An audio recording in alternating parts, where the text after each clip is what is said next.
রাঙামাটিতে পার্বত্য কাব্য সপ্তম সাহিত্য উৎসব অনুষ্ঠিত।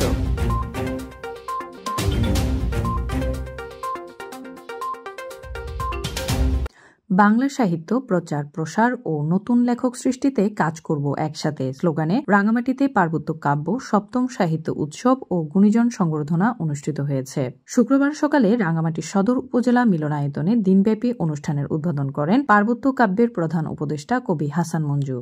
অনুষ্ঠানে পার্বত্য কাব্যের সভাপতি কাছেন রাখাইনের সভাপতিত্বে প্রধান আলোচক ছিলেন কবি মাহমুদুল হাসান নিজামী।